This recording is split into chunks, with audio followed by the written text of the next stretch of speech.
Hey, I'm Al Kavadlo, and you're watching Ask Al.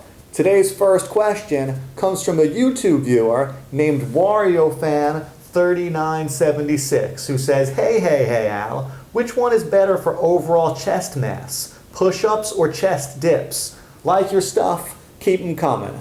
Hey, Wario fan. Push-ups and dips are two of my favorite exercises for chest development. And the great news is, you don't have to pick one or the other. I encourage you to make both of them a regular part of your strength training regimen. Some people might respond a little bit better to dips. Some people might respond a little bit better to push-ups. But I guarantee you, if you're working both of them, you're going to get the best results and the best of both worlds. So don't get locked up into thinking it's got to be one or the other. Do them both. They're both awesome.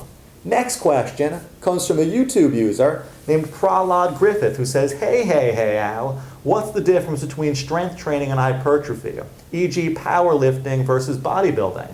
And how can one apply those principles in calisthenics? Hey, Prahlad, this is a good question.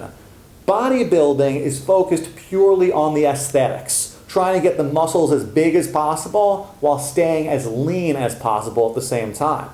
Powerlifting is pretty much the opposite. The focus is on lifting as much weight as you can, and it doesn't really matter what your body looks like. So sometimes you see powerlifters who are carrying a lot of excess body fat and might not have the most pleasing aesthetics, but they're still really strong when it comes time to move some iron.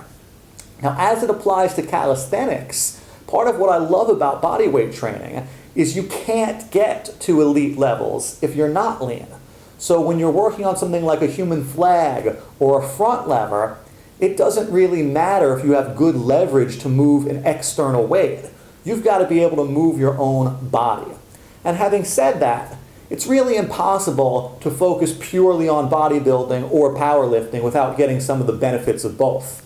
What I mean by that is, if you're focused on making your muscles as big as possible and getting as lean as possible, you're probably going to get pretty strong along the way. And if you're focused on getting as strong as possible, there's a good chance your muscles are going to get bigger and look better too. So you don't have to pick and choose one or the other. With calisthenics, I like to think you get the best of both worlds. And most importantly, it should be fun. Last question of the day comes from a fan named Mark Rogers, who says, Hey Al, did you get hey from the TV show What's Happening? Maybe not, since they emphasized the middle hey. Hey, Mark. You've been paying attention. I've drawn inspiration from a big variety of sources, including 80s sitcoms like What's Happening. The hey that you're talking about is a great catchphrase, but I like to think that I've made those three words entirely my own and given them a new life by putting the emphasis on the hey. And of course, don't confuse it with Fat Albert's hey. That's all the time I've got for this episode. Keep leaving me your questions and comments below for next time, and make sure you subscribe so you don't miss out. Till then, I'm Al Kavadlo, and we're working out.